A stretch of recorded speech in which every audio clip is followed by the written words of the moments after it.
À Kinshasa. 3 mois après la présidentielle au Gabon et la victoire d'Ali Bongo, l'opposition continue à faire entendre sa voix. Jean Ping, leader de l'opposition, ancien président de la Commission de l'Union africaine et candidat malheureux à la présidentielle, est notre invité ce soir. Bonsoir Jean Ping. Bonsoir Madame Simone. Alors vous êtes en tournée actuellement à travers l'Europe, mais également aux États-Unis. Vous continuez à contester la victoire d'Ali Bongo, mais est-ce que vous n'avez pas l'impression d'être lâché petit à petit par la communauté internationale ? Avant de répondre à votre question, je voudrais préciser que le candidat malheureux qui n'a pas gagné les élections, c'est Ali. Et c'est moi qui ai gagné les élections. Vous le savez, le monde entier le sait. Toutes les institutions gabonaises ont annoncé, proclamé la victoire d'Ali Bongo pour le Gabon. Ali Bongo est bien le président élu. Je ne suis pas surpris de ce que c'est, mais vous savez vous-même que la réalité est tout autre. Je tenais simplement à le préciser.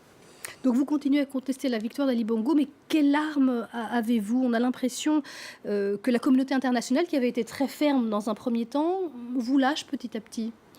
Bien, c'est l'un des problèmes que nous sommes venus examiner ici sur place en Europe, à l'Union européenne, à Bruxelles et aux États-Unis.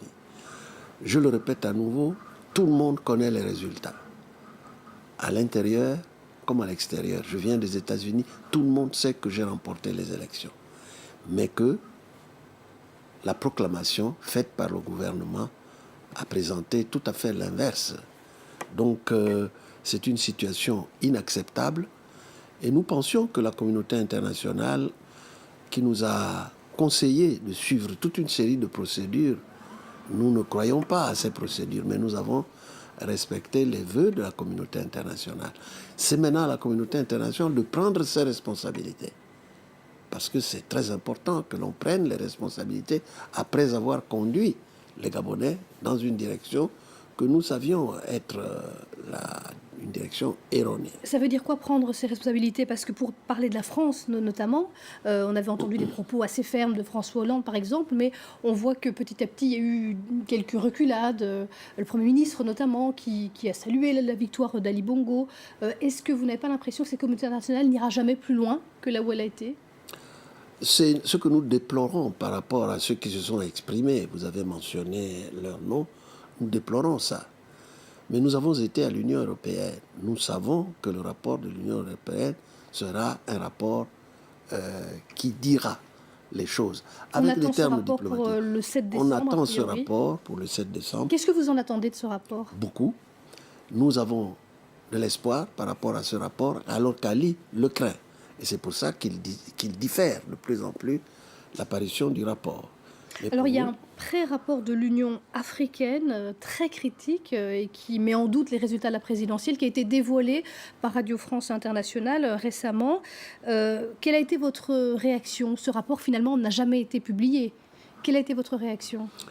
Bon, d'abord la réaction est une réaction agréable, une surprise agréable.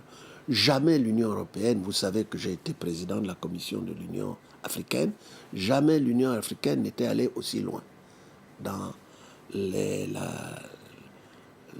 l'analyse des résultats. Donc, mais finalement, ce rapport n'a jamais été publié. Oui, mais c'est connu. Publié ou pas publié, nous avons vu. Oui, mais ça veut dire que les instances, en tout cas, n'ont pas accepté ces conclusions, en tout cas n'ont pas accepté qu'elles soient rendues publiques. Nous allons attendre, même s'ils n'acceptent pas, c'est connu. On connaît la réaction de l'Union africaine, une réaction assez surprenante, en tout cas agréablement surprenante. Alors le pouvoir a proposé un dialogue, le président Ali Bongo a proposé un dialogue. Vous excluez d'y participer? Vous n'acceptez pas de rencontrer Ali Bongo? Non, je ne le rencontrerai jamais. Parce que nous avons à côté un usurpateur, quelqu'un qui triche, quelqu'un qui tue, quelqu'un qui pille, quelqu'un qui concentre tous les pouvoirs entre ses mains, les pouvoirs de l'armée, les pouvoirs de la justice et même les pouvoirs spirituels avec le vaudou et toutes les religions qui sont publiquement affichées par cette personne. Et alors, cette personne gouverne par le fer, par le feu, par le sang.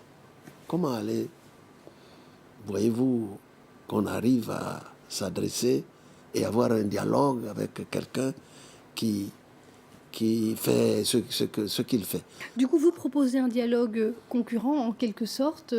Quelle forme pourrait prendre ce dialogue? Sous la houlette, vous espérez, de l'Union européenne ou d'une autre institution?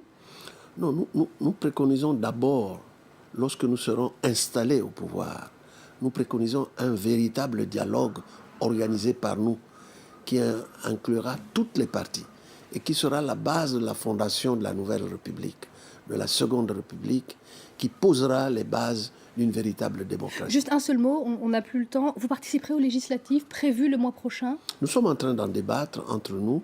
Il y en a qui sont pour, il y en a qui sont contre. Vous êtes pour? Nous verrons ça. À la suite des débats que nous allons organiser, je pense que beaucoup penchent pour la participation à ce dialogue. Merci beaucoup à ces élections législatives. Merci beaucoup, ces élections, Jean Ping, pardon, excusez-moi. d'avoir été notre invité dans le Journal de l'Afrique. Et merci à vous de l'avoir suivi. Restez sur France 24, l'info continue.